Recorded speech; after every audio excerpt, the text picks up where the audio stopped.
오늘 말씀의 제목은 흔들리는 시대에 어디에 마음을 두어야 하나라는 제목입니다. 요즘은 저희들이 마음 둘 곳이 없는 세상이죠. 그 전쟁의 그 소문들이 가득하고 실제 참혹한 일들이 지금 21세기 이때 지금 진행된다는 게 말이 안 됩니다. 그런데도 우리는 지금부터 수백 년 전에 또 수십 년 전에 있었던 전쟁의 그 어리석음과 안타까움을 그냥 지금 우리가 고스란히 이 시대에도 겪을 수밖에 없다는 게 참 안타깝죠. 더구나 전쟁을 일으키고 많은 사람을 학살하는 이 참혹한 일이 코로나 팬데믹 와중에서 일어난다는 게 도대체 믿겨지지가 않습니다. 서로 돕고 불쌍히 여기고 힘을 합쳐도 극복하기 힘든 세계적인 재난 속에서 어떻게 인간들끼리 서로 또 죽입니까? 참 어리석게 짝이 없죠. 도대체 무엇을 위한 그런 희생인지 모르겠습니다. 이런 전쟁의 문제뿐만 아니라 세계사적인 문제뿐만 아니라 우리 개인적인 문제도 마찬가지죠. 인생 살다 보면은 참 믿을 사람이 없고 의지할 리가 없구나 이걸 생각하게 됩니다. 늘 가장 가까운 사람들에게 상처를 받는 것이 우리들이죠. 그런데 더 심각한 문제는 뭐냐면 정작 가장 나를 많이 배신하고 나를 흔든 존재가 나 자신이라는 데 문제가 있습니다. 우리가 살아가면서 가장 많은 배신을 경험한 나를 배신한 자가 바로 나이기 때문에 힘든 거죠. 내 자신을 못 믿겠습니다. 그렇다면 여러분, 나도 못 믿고 남도 못 믿고 세계 돌아가는 것도 못 믿고 자연재해도 어떻게 일어날지도 모르겠고 세계 경제가 언제 곤두박질지 모르고 이런 상황 속에서 모든 게 다 흔들립니다. 기반이 없습니다. 이러한 때 도대체 우리는 마음을 어디에다 두고 살아야 할까요? 예수님께서 십자가를 지시기 전에 제자들은 예수님을 향해서 막 찬미를 부르면서 성찬식 끝난 다음에 막 예수님을 높이면서 가고 있습니다. 그런데 예수님은 그렇게 찬양하는 그들에게 너희가 다 나를 버리고 떠날 거다. 그렇게 찬양하고 예배하는 그런 중에 하나님마저도 나를 치실 거다. 여러분 한번 생각해 보세요. 예수님은 온 백성들이 자신을 십자가 못 박아 소리 지르는 그 상황을 곧 겪어야 했습니다. 그렇게 사랑했던 백성들이 그러고 그렇게 3년이나 기도하며 말씀으로 키웠던 제자들이 다 버리고 떠날 상황입니다. 예수님은 어디 하나 마음 들 곳이 없습니다.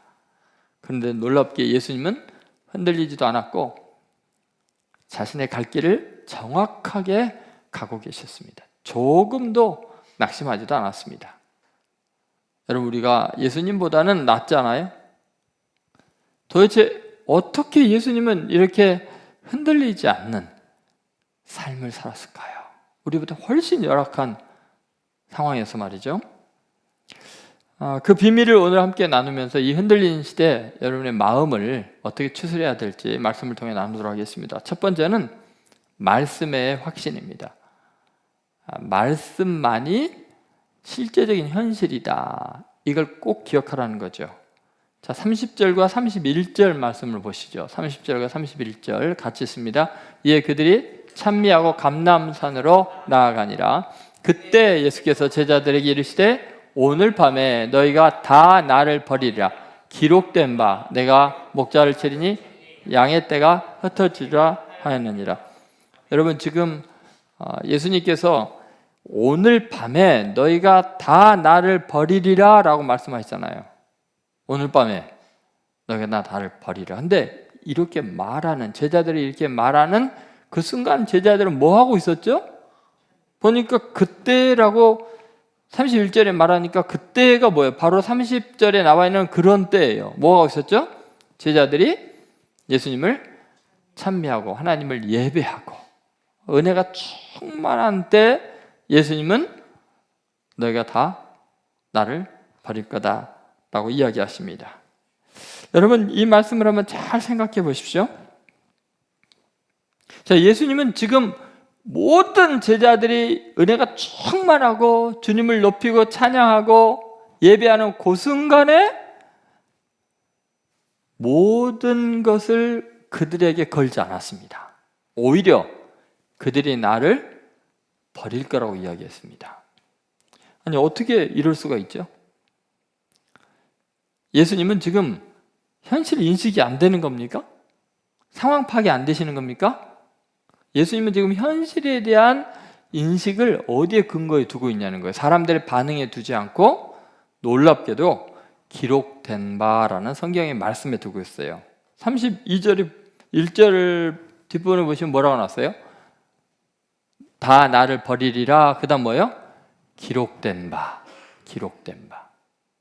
여러분, 예수님은요, 하나님의 말씀을 늘 생각하고 말씀을 듣고 그 기록된 말씀에 의해서 상황을 해석하고 이해하고 받아들인 거예요.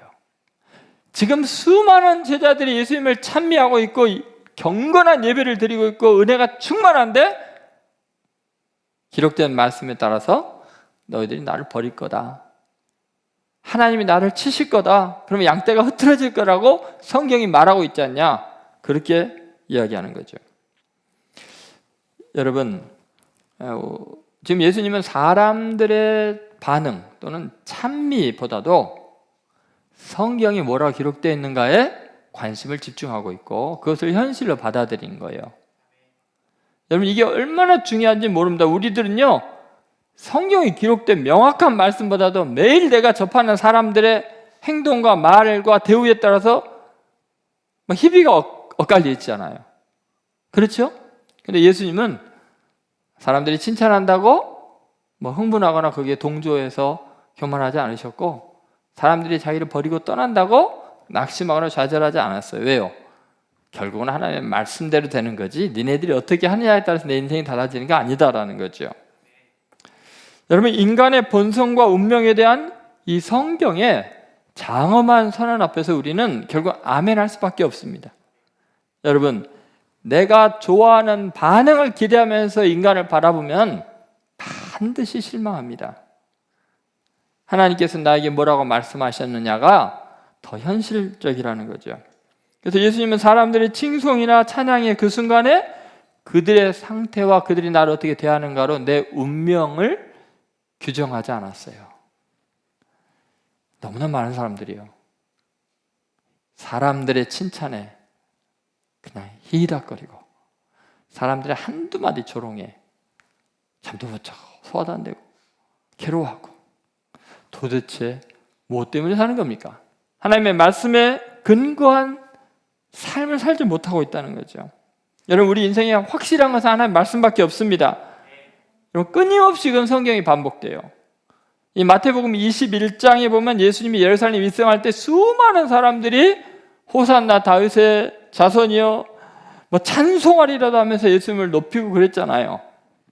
마태복음 21장 9절 보시죠. 자, 같이 읽겠습니다. 앞에서 가고 뒤에서 따르는 무리가 소리 높여 이르되 호산나 다윗의 자손이여 찬송하리로다, 주의 이름으로 오시는 이여 가장 높은 곳에서 호산나 하더라. 여러분, 어때요? 세상이 다 들썩들썩하면서 주님을 높이고 예수님의 세상이 된 것처럼 다 밀어주는 것 같다가요, 불과 하루도 안 지나서요 완전히 그들의 태도가 돌변합니다. 그 내용이 마태복음 27장 22절 23절에 나옵니다. 자, 같이 읽겠습니다. 빌라도가 이르되 그러면 그리스도라 하는 예수를 내가 어떻게 하랴?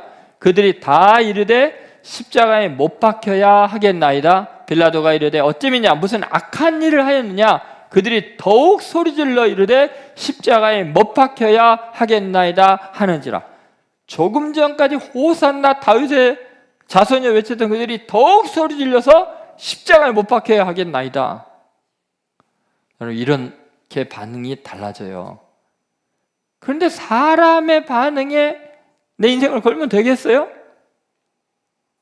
내가 지금 웃어야 되고 울어야 되는 문제를 사람이 나에게 어떻게 대하느냐로 결정하면 되겠냐고요. 여러분, 남편이, 여러분의 아내가, 여러분 자식이, 여러분의 친구들이, 여러분 회사의 동료들이 여러분을 어떻게 대하느냐에 따라서 내가 웃어야 되고 울어야 되고로 결정한다면요, 정신 이상한 사람 되는 거예요. 여러분, 우리는요, 현실보다도 하나님의 말씀이 더 현실적이라는 걸 잊지 않아야 돼요. 그러니까 여러분 이제 말씀을 읽고 기록된 말씀대로 살아가는 게 중요해요. 그러다 보니까 시편에 많은 사람들은 하나님의 말씀을 기다렸고 그 말씀의 인생을 걸었어요. 시편 119편 49절 50절에 이렇게 되어 있습니다. 자, 같이 있습니다. 주의 종에게 하신 말씀을 기억하소서. 주께서 내게 소망을 가지게 하셨나이다. 이 말씀은 나의 고난 중의 위로라. 주의 말씀이 나를 살리셨기 때문이다. 뭐가 나를 살렸어요? 주의 말씀이 살리는 거지 사람들의 말과 칭찬과 도움이 살리는 거 아니라는 거예요. 내 고난 중의 위로도 하나님의 말씀이지 사람이 아니라는 거예요. 여러분, 내게 소망을 가지게 하는 것은 하나님의 말씀입니다. 흔들리는 세상에서 사람들이 요동하는 마음이 아니라 하나님의 말씀을 든든히 붙잡고 살아가십시오. 그러면 모든 것이 흔들리는 세상 속에서 우리의 마음이 안정을 얻고 견고하고 힘있게 승리하는 삶을 살 줄로 믿습니다. 오늘부터 여러분 하나님의 말씀을 사람의 어떠한 태도보다도 더 소중히 여기는 여러분 되시기를 주의 이름으로 소망합니다. 두 번째, 마음을 어디에다 두고 살아야 될까요? 그것은 첫사랑의 회복에 둬야 합니다. 여러분, 우리는 인생 살아가면서요, 어떤 인간관계 속에서도 처음부터 끝까지 똑같은 감정과 관계 속에서 살아가는 사람 많지 않습니다. 그걸 기대하는 것 자체가 비논리적이고 몰상식합니다. 예수님을 보면요, 그래요. 제자들이요, 정말 주를 사랑한다고 고백할 때도 있고요, 또 그 말과는 정반대로 부인하고 저주하고 도망갈 때도 있어요. 주님을 따를 때도 있어요. 세상 다 버리고 주님 따를 때도 있어요. 그러나 주님 버리고 세상 따라갈 때도 있어요. 그럼 예수님이에요. 만약 우리들이 하는 행동대로 우리를 대하면요, 우리는 다 죽어요. 아니, 그것보다 예수님이요, 믿을 수 없는 주님이 되겠죠. 그렇죠? 한결같이 나를 사랑한다는 걸 우리 확신 못할 거예요. 그래서 여러분, 우리는 세상이 다 흔들릴 때 마음을 어디에 둬야 되느냐? 사랑의 순간에 둬야 되는 거예요. 자, 한번 32절 보세요. 31절에서 그렇게 부인하고 떠날 거라고 이야기해놓고 32절에 그러나 그러잖아요. 같이 있습니다. 그러나 내가 살아난 후에 너희보다 먼저 갈릴리로 가리라. 그러나 너희가 다 나를 버리고 떠나간, 아니 조금 전에는 찬미했잖아요. 찬미하지만 또 떠나기도 하지 않아요. 그러나 내가 살아난 후에, 내가 완전하게 된 이후에 너희보다 먼저 갈릴리로 가리라. 여러분, 왜 갈릴리로 가실까요? 부활한 다음에 하늘나라로 바로 가셔야 되잖아요. 왜 예수님은 부활한 다음에 갈릴리로 가셨을까요?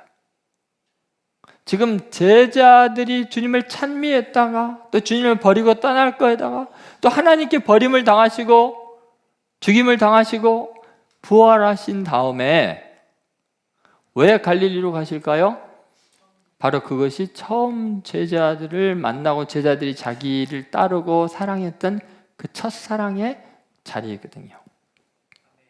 여러분, 예수님은 배신의 동산, 입 맞추고 예수님을 팔아넘기고 옷까지 벗고 도망간 그 배신의 동산으로 가신 게 아니에요. 부활한 다음에 다 모여 복수한다. 내가 이 나쁜 놈들.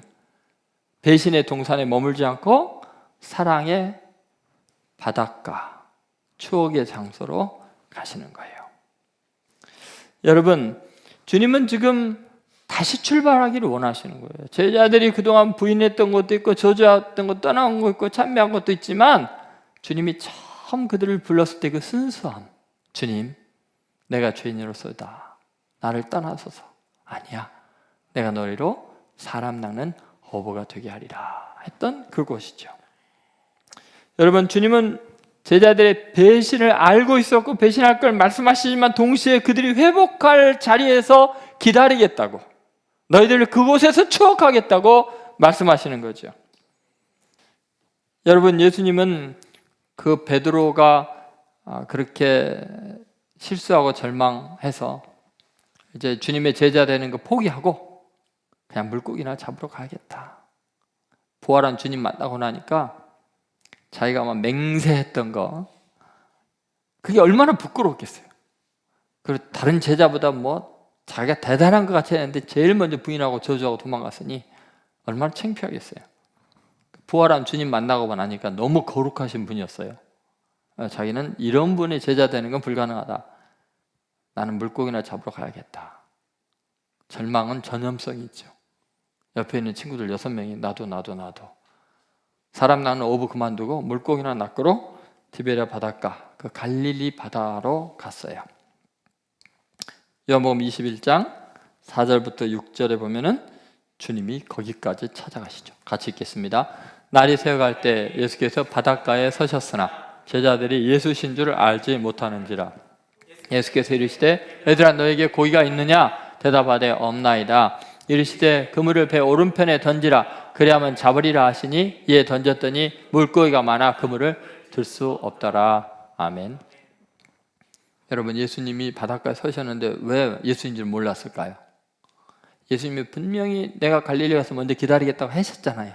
근데 왜 그들은 부활한 주님 만났어 놓고도 왜 예수님인 줄 몰랐을까요? 이렇게 실패하고 포기한 인생, 그 절망의 바닷가까지 찾아올 리가 없다고 생각하는 거예요. 부활한 주님이 그 영광스러운 분이 뭐가 아쉬워서 갈릴리 촌 마을로 오냐는 거예요. 저주받은 어둠과 그늘에 있는 땅에 실패한 배신한 자기들을 찾아올 리가 없다는 거예요. 주님은 분명히 아니야, 내가 거기서 기다릴 거야.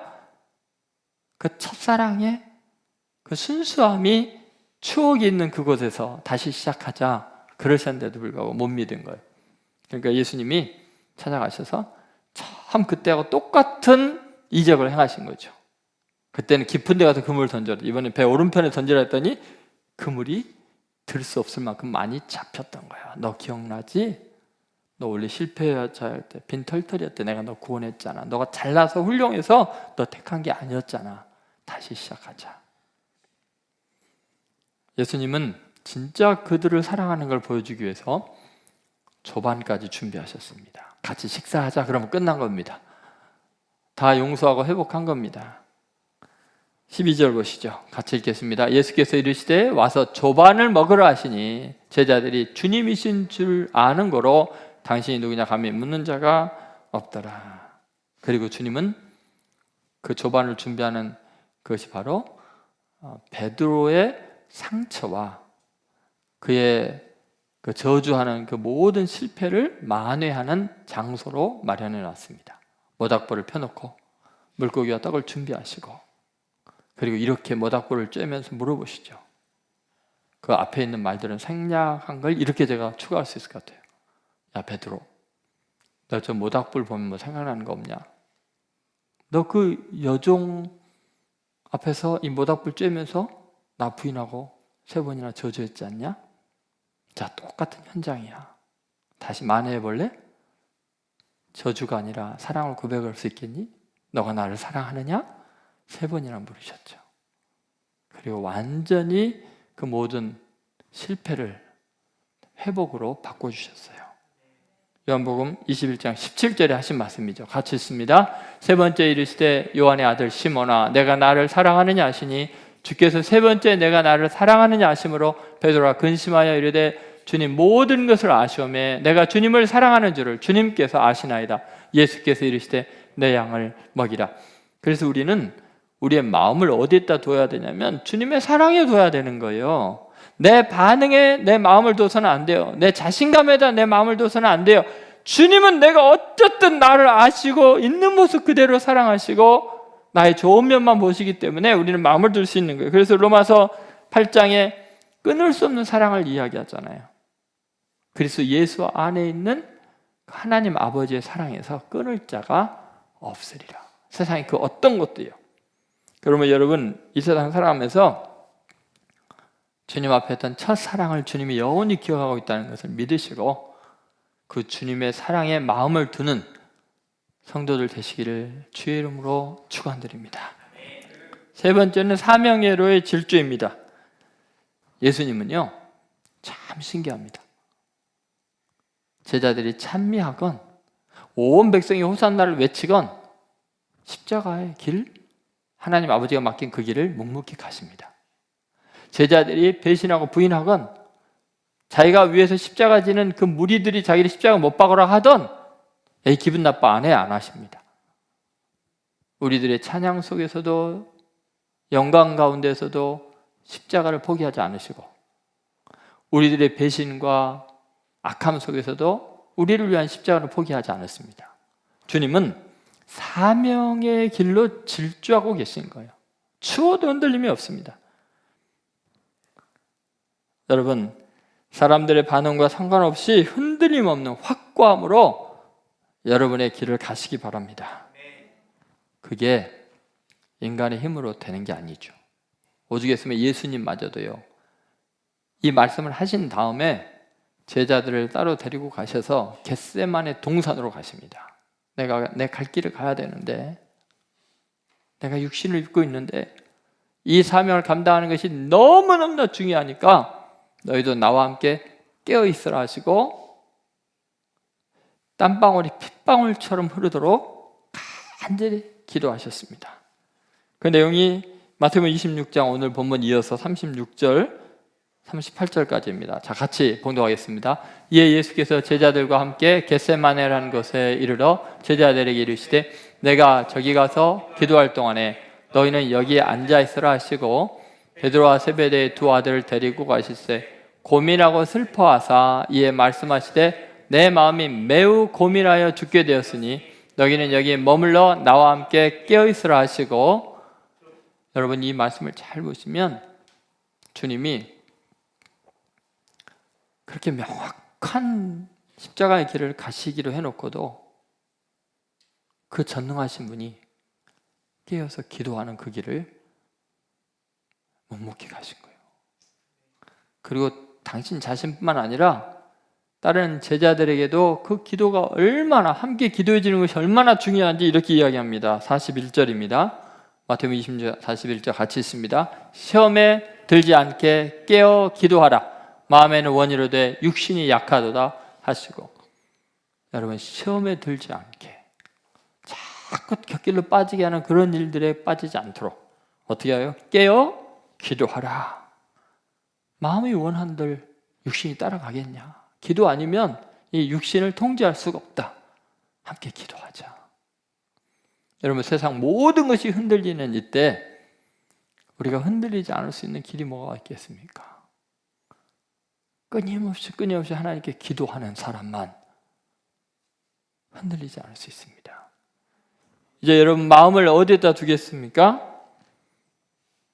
하나님의 말씀에 마음을 둬야죠. 사람들의 말, 사람들의 반응에 여러분 마음을 빼앗기지 마시기 바랍니다. 또한 여러분 마음을 사랑했던 그 순간에 두셔야지 상처받은 순간, 배신받은 순간 그런 것 다 계산하면요 우리가 정신이 이상해집니다.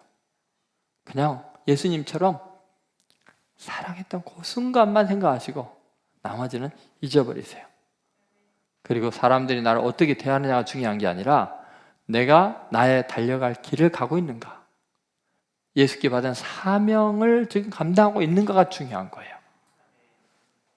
그 모든 것을 감당하기 위해서 깨어 기도하시기 바랍니다.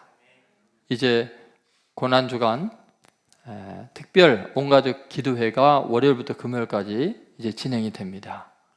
주님께서 여러분에게 초청하십니다. 나와 함께 깨어 있으라. 마음은 원이로되 육신이 약하니까 기도해야 된다.